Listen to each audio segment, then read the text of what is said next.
De sécurité et de prévention, il va être question pour débuter ce journal. Tout d'abord des risques liés aux feux de forêt, comme celui qui durant l'été 2022 a ravagé plusieurs dizaines d'hectares sur la commune de Le Mesnil, avec pour la première fois dans les Vosges l'appui de renforts extra-départementaux et aériens. Prévention et sécurité des populations également, à l'heure où la France est passée depuis le 13 octobre dernier et le drame d'Arras en alerte urgence attentat, le niveau le plus élevé du plan Vigipirate. Près de 500 feux d'espace naturel, 130 hectares de végétation détruite, 12 incendies d'ampleur, 200 personnes évacuées et 1700 sapeurs-pompiers mobilisés. Voilà rappelé en quelques chiffres le contexte d'un été 2022 sans précédent dans le département. En France, de nombreuses régions n'ont pas non plus été épargnées et l'État, pour renforcer les moyens des SDIS, a débloqué un fonds de 150 millions d'euros.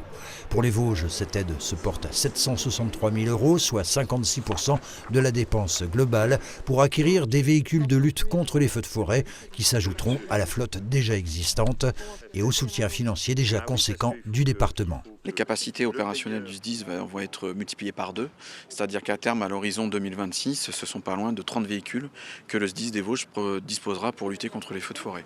Camions-citernes forestiers, véhicules légers, drones ou encore ce genre de citernes souples et mobiles. Voilà le matériel en question et dont le SDIS des Vosges va ou est déjà doté, sans oublier un véhicule commando.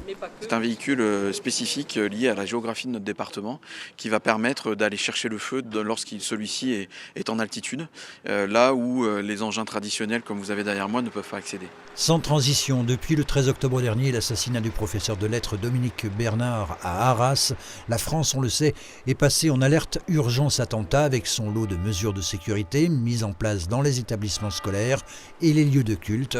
Les Vosges ne font pas exception à la règle. On a renforcé la sécurisation de ces endroits particuliers qui peuvent être des cibles et parallèlement un balayage de l'ensemble de nos fichiers de personnes qui sont suivies, susceptibles d'être radicalisées ou en tout cas identifiées comme telles par leur famille pour l'accompagnement. Dès lors qu'il pourrait y avoir, ça n'a pas été le cas dans les Vosges, mais ça a été le cas plus d'une centaine de fois sur le territoire national en une semaine, des propos soit antisémites, soit faisant l'apologie du terrorisme, dès lors que ce sont des personnes étrangères et donc en situation régulière, retrait des titres et retour vers les pays d'origine. Quant au nombre de personnes suivies actuellement dans le département, bien sûr qu'on a une idée puisqu'on les suit, bien sûr que ça fait partie de chiffres qui ont une signification relative parce que ce qui est important c'est la nature du risque, parce que